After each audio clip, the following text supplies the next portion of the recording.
সূরা আলে ইমরান 140 নম্বর আয়াতের মাঝের অংশে আছে, জেনে রাখো যাদের ঈমান এবং আমল কাজ কারবার আমি আল্লাহর পছন্দ হয়, এই মানুষগুলোকে আমি আল্লাহ এমনিতেই মরণ দেই না।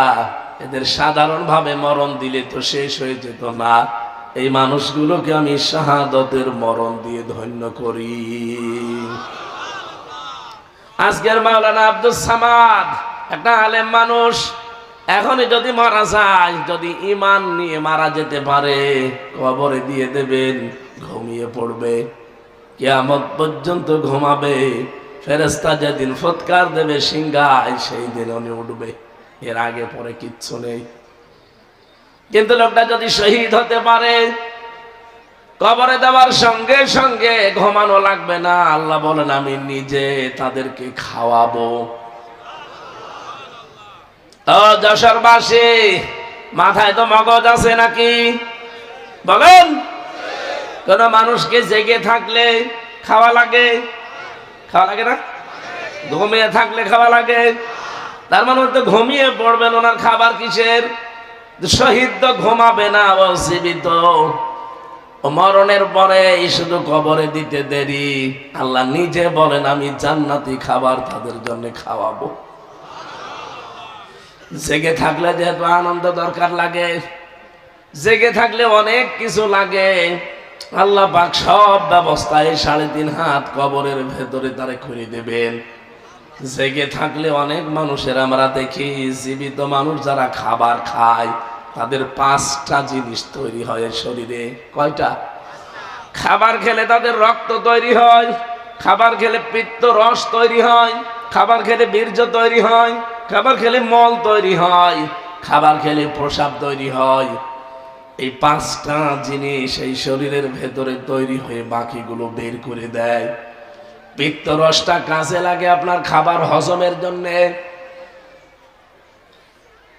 2 নম্বরে আপনার শরীরকে সুঠাম শক্তিশালী করে রাখার জন্য বীর্য দরকার লাগে। রক্ত চলাচল, 5.5 কেজি রক্ত আমার শরীরের ভেতরে আছে।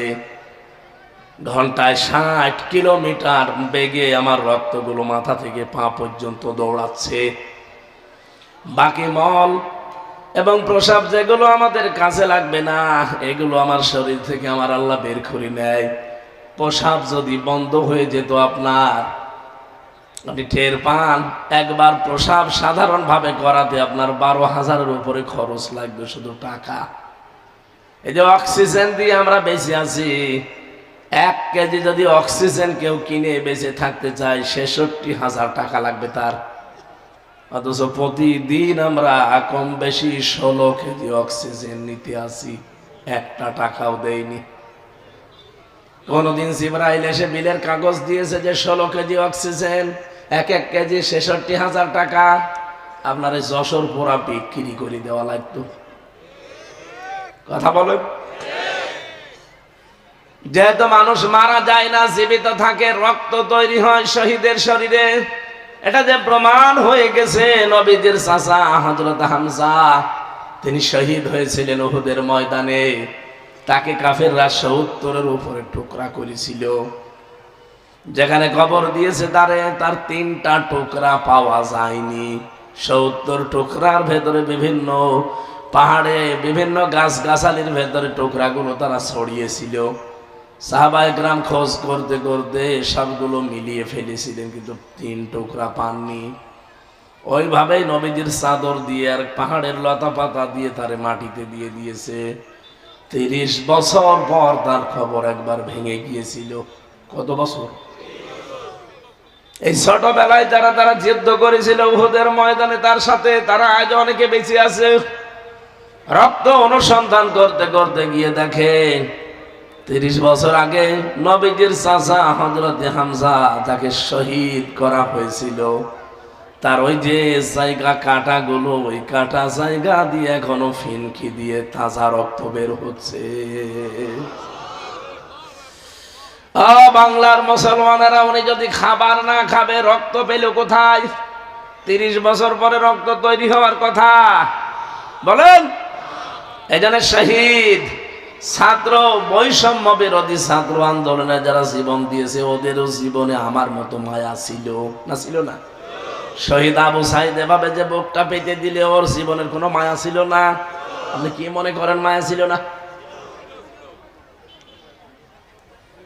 আপনি তো ট্রাকের চাকা বাস্ট হলে অজ্ঞান হয়ে যান, আর সে নিজে জীবন হাতে নিয়ে বলছেন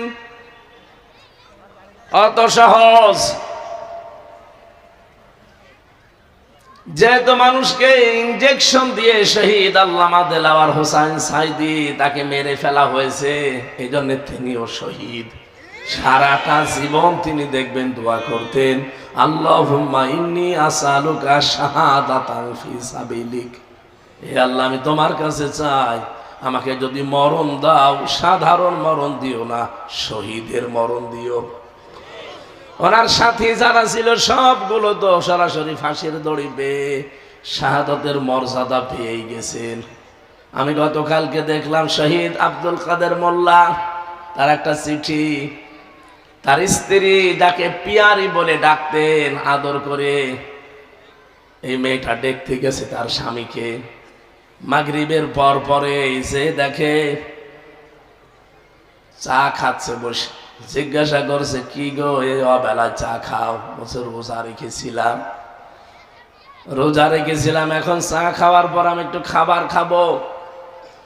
শুনলাম যে রাত 10টা একে নাকি আমার ফাঁসি দেওয়া হবে।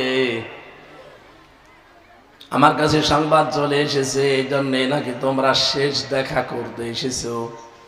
ছেলে মেয়ে যেগুলো আছে সন্তানাদি এগুলো আল্লাহর রাস্তায় টিকিয়ে রাখবা। আমি আল্লাহর কাছে সাক্ষাতে গেলাম, দেখা যদি হয় আবার জান্নাতের সিঁড়িতে হবে। একটা মানুষ কোন সময়ে কথা বলতে পারে যার 3 ঘন্টা পরে ফাঁসি?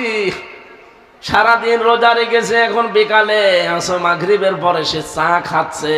আপনার মনে হচ্ছে শুনতে খুব সহজ, এটা কি বাস্তবে অত সহজ? 3 বছর আমি অত ছেলে ছিলাম, ফাঁসির কন্ডেম সেলের ভেতরে 24টা ঘন্টা আমার মনে হয় এক এক ঘন্টা এক এক বছরের মতো যেত, কারণ যোগাযোগ বিচ্ছিন্ন ছিলাম।